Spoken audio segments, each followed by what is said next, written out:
বাংলাদেশের চলমান পরিস্থিতি আপনারা প্রত্যেকে জানেন। বাংলাদেশে যেভাবে একটা উত্তপ্ত পরিস্থিতি হয়েছে তার থেকে আমাদের যে সীমান্ত এলাকাগুলো সেগুলো কিন্তু প্রত্যেকটা হাই অ্যালার্টে রয়েছে, প্রত্যেক কটা সীমান্ত। আর আমাদের সীমান্ত যারা সুরক্ষা প্রদান করেন তারা হচ্ছেন বিএসএফ।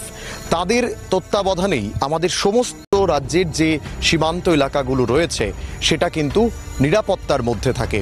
আমাদের ত্রিপুরা রাজ্য 3 দিক দিয়েই বাংলাদেশ ঘেরা, আর এরই মধ্যে যে সীমান্ত এলাকাগুলো থাকে একেবারেই কিন্তু অনেকটাই কিন্তু এখানে হাই অ্যালার্ট থাকে, এবং বিশেষ করে যাতে কোনো অবৈধ প্রবেশ যেন না হয়, অনুপ্রবেশ যেন না হয়, তার জন্য কিন্তু আমাদের যারা সীমান্ত রক্ষী যারা রয়েছেন বিএসএফ তারা কিন্তু প্রতিনিয়ত কাজ করে যাচ্ছেন।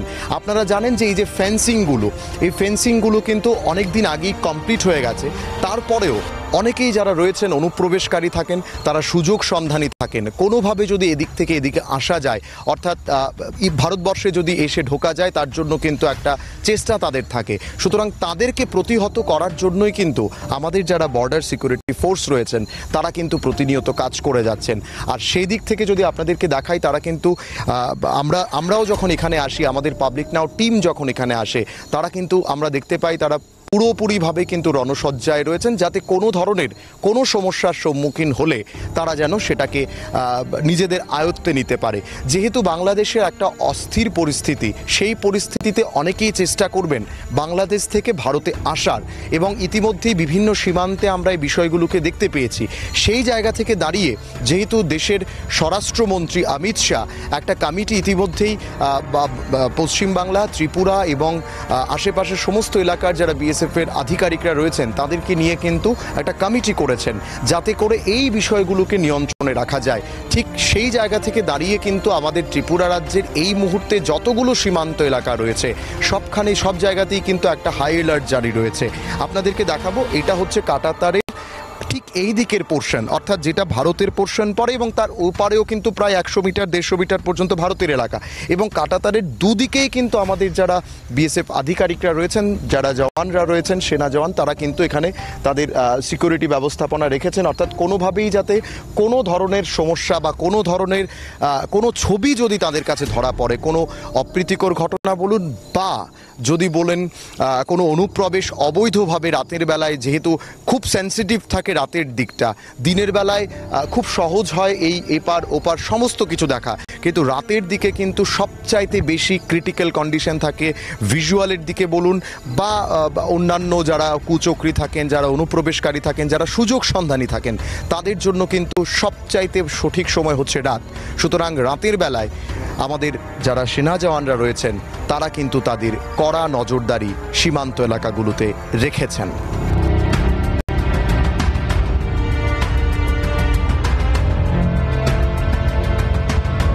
এবার আপনাদেরকে দেখাবো কাটাতারের ওপারের যে দৃশ্যটা আপনারা দেখছেন। একসঙ্গে কিন্তু আমাদের যারা সেনা জওয়ানরা রয়েছেন তারা কিন্তু বিএসএফ আধিকারিকরা তারা প্রত্যেকে কিন্তু এখানে নিজেদেরকে সুসজ্জিত রণসজ্জাই বলা চলে, যাতে করে কোনোভাবেই কোনো অনুপ্রবেশকারী যদি এই দিকে কোনো রকমভাবে দেখা যায় বা কেউ যদি প্রবেশ করতে চায় কাটাতার টোপকে, তাহলে কিন্তু তাদেরকে এখানেই প্রতিহত করা যাবে। এবং সম্পূর্ণরূপে ফেন্সিং কিন্তু এখানে রয়েছে, এবং যারা আধিকারিকরা রয়েছেন বিএসএফ এর জওয়ানরা যারা রয়েছেন তারা কিন্তু তাদের অস্ত্র শস্ত্র নিয়ে এই জায়গাতে তাদের এই সীমান্ত এলাকাকে রক্ষা করার জন্য তারা কিন্তু তৈরি রয়েছেন।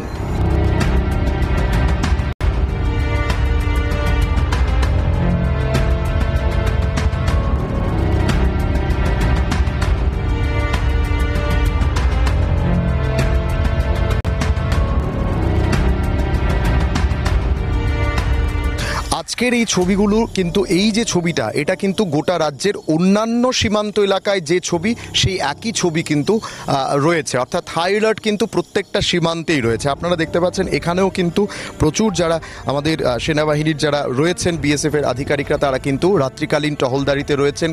কোনোভাবেই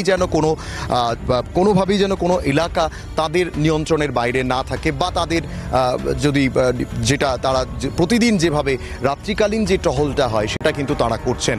লঙ্কামুড়া থেকে ক্যামেরায় বিজয় সিংহ রায়ের সঙ্গে আমি প্রসেনজিৎ, পাবলিক নাও।